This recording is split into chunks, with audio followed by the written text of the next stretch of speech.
Bollywood love story straight out of a film. I seen it. At the movie's start, we see a man named Dalton Russell. He is imprisoned. We can see him in front of the camera, confronting that he has done a meticulous bank robbery on a Wall Street bank, and managed to walk right out the front door without getting caught. Then, he and his gang members are seen driving up to the Manhattan Trust Bank, who are masked as painters. Then, Dalton walks into the bank and knocks out the cameras. Their well-orchestrated plan gets them from securing the door to having the people in the bank on the ground within a few seconds. Everybody get down on the fucking floor now! They made smoke in the bank to distract people. Meanwhile, a policeman walking by sees a cloud of smoke coming out of it. Before he can hang up his phone, Dalton comes out of the bank and tells him that he has hostages and that if the cops try to go in, they will start killing people one by one. The officer calls it in quickly, and an entire barrage of NIPF blue come. They rush to the scene to assess the situation. I told you move it! Set up everything, and secure the location. They sealed the area to catch them. On the other hand, in Arthur's case, the Manhattan Trust owner gets to know about the incident. He gets really worried and nervous, so he calls Madeline White, a high-power broker. He seeks her help to find a way to protect his significant family heirlooms, held inside a safety deposit box. Madeline gives him one rule: if he decides to tell her what's inside the box, even though he doesn't need to, and he lies to her, her promise of discretion, and their agreement will be void. Madeline agrees to work with him. Now, on the other side of the story, two detectives, Mitchell and Frazier, from the hostage negotiation team. Frazier is a veteran cop who is too intelligent to work for the police. Now, the detectives rush towards the bank, and step inside one of the police vans to talk to the in charge of the scene, Captain Darius.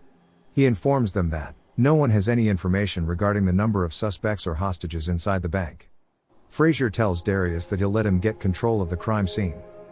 On the other hand, the robbers take the hostages down to another room, and get them in a line.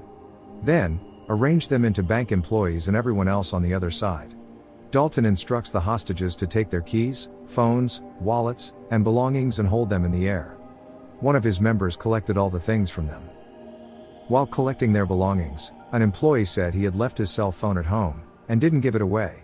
Dalton doesn't believe him, so he finds a phone with his number on speed dial and calls, showing that it has been left in his office.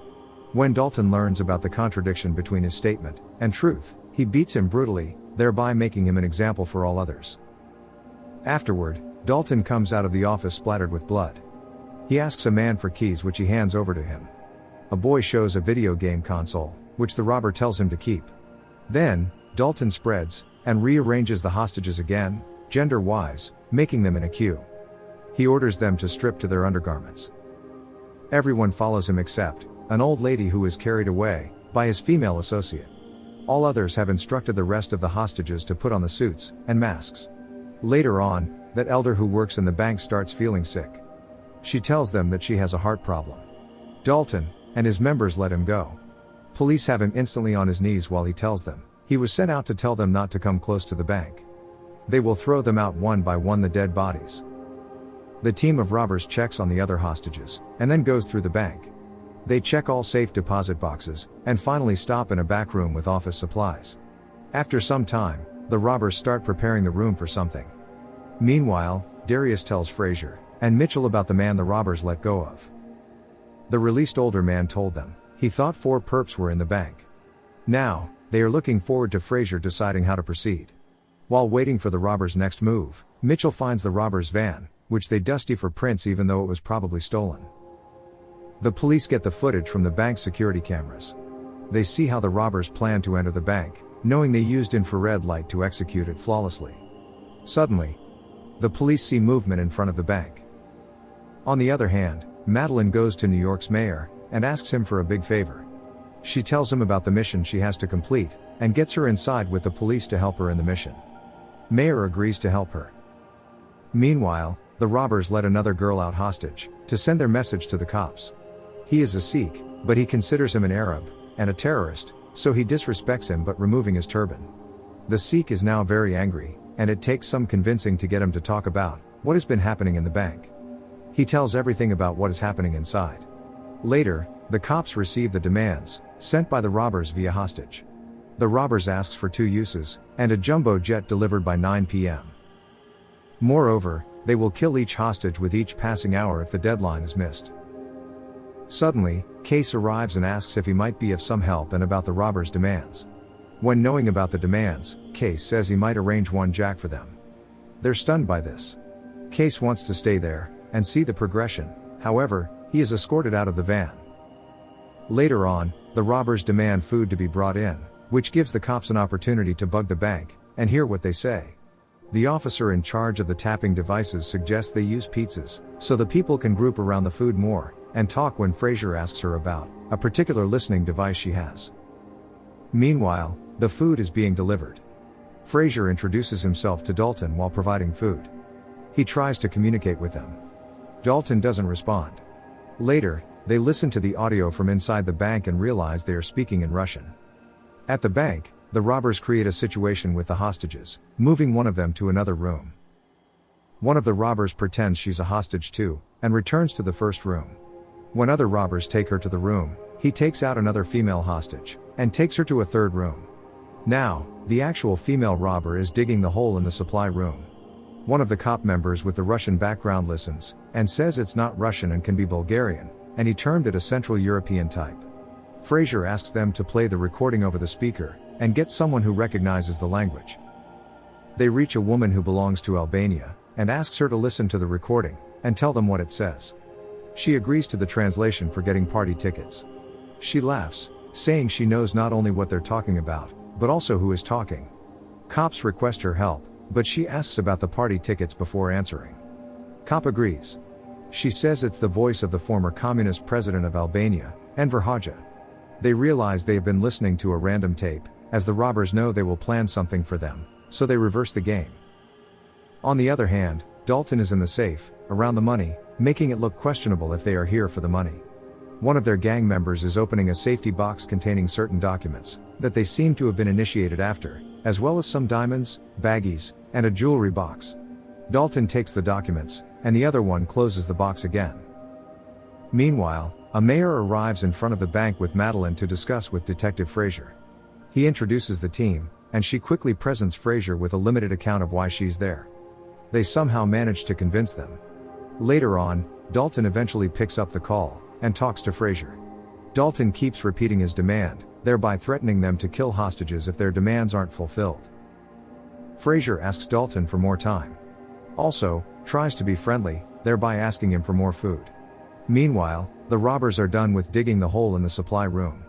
After the call, Fraser lets Madeline talk to Dalton. She speaks in a way that convinces Fraser to let her talk to Dalton face to face. Fraser takes her to the bank, worried that she might make a wrong move. She then proceeds to have a conversation with Dalton. Madeline gives him an offer of short prison sentences, and $2 million when he gets out in return for the contents of the safe deposits box. Dalton makes it straightforward for whom she is working, and for what. He knows that Case was a Nazi collaborator in World War II while working in Switzerland. She asks him to go to the deposit box, and show her what he found there, and tells her that he'll be keeping it as a guarantee that if he is caught for robbery, she and her boss will help him get out of it. When Madeline comes out of the bank to Fraser, she has an off-the-record conversation with Fraser that she made him another offer he's considering. On more inquiry, she says he is an intelligent guy, and not a murderer. Now, Fraser decides to switch up the game, and stop playing by the book as he thinks Dalton knows what they would be doing. He says they will give him a jet if he allows him to come inside, and check the hostages first. Fraser goes inside and sees everything. Then, Fraser confronts Dalton, and tells him that the tactical team is waiting outside. However, the robbers catch his plan again. As they reach the door, Fraser tackles him, and tries to take off his mask but is stopped by another. Dalton gets angry at him, and asks for the demands again. Then Dalton asks the men to finish the whole digging work soon. Naturally, Darius plans to get the tactical team inside, as soon as possible, but getting inside the bank is arduous. The only solution is to use rubber bullets, so they don't kill anybody. Suddenly before Darius storms the bank, Fraser finds out that robbers have been listening to them by a transmitter in the drawer, so he calls the captain to inform him. But Darius decides to proceed. When Dalton hears that, he throws smoke grenades, and they get the hostages out of the bank before the cops can come in. When they get out, the tactical team arrests all of them. Cease fire! Cease fire! Then, the tactical team goes inside to find possible bodies. They check all rooms, the safe, and the supply room, but find nothing. Frazier, Mitchell, and Darius come down, and the tactical team's dead tells them they didn't see anybody of the hostage, and nothing was stolen from the bank. Moreover, the cops realize that their weapons are toys and that the killing of the hostage was just a hoax. Meanwhile, the hostages and all the robbers are bringing it into a police station for investigation. No one can identify the hostages, and the robbers. Later on, Frazier gets to know that the case no longer exists. However, he doesn't want to let it go. As he leaves, the captain tells him that his problem with Ya is gone. Later, Frazier finds a clue to the secret safe deposit box from the bank, and starts putting it all together. He meets Madeline, and shows her his recording of her, and the mayor blackmailing him about his problem. He asks her about the case's box for not releasing the recording. She only gives him a hint, and tells him to let it go. Madeline speaks to the case, and tells him that Frazier won't be a problem but that Dalton will be hanging on to the document from the box, as insurance against his retaliation. Also, Madeline knows there are diamonds in the safe along with the documents. He pays her before she leaves, and she pretends she isn't judging him. 1 week after the crime, Dalton is seen admitting everything, and revealing how he managed to pull off the heist. He was hiding inside the bank, behind a trick wall they built in the supply room. Dalton has the diamonds, the ring, and the documents. He breaks through the trick wall, and gets out of his hiding spot, then walks through the bank like he is just like another client. When Frazier and Mitchell arrive, he walks out of the bank but doesn't recognize him. Frazier enters the bank to open the deposit box and finds chewing gum, the Cartier ring, and a note saying "Follow the ring." The detective goes to the case and asks him about the box, knowing it has a link to something terrible. Case tries to dodge all of their questions. But Frazier shows him the ring. When the cops leave, they laugh, as they know they have Case exactly where they want him. Then, Frazier intervenes in Madeline's and the mayor's lunch to show them the ring, and give them the contact of the War Crimes Issues office in Washington, D.C. She will gladly call that number, so he gives her the pen and the recording, successfully taking down a Nazi, overplaying a high-powered broker, and an aloof mayor.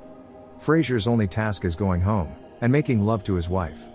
In the final scene, we see him finding a diamond in his pocket that Dalton had left when he bumped him inside the bank. Hope you enjoyed the video. If you did, don't forget to like, share and subscribe to our channel.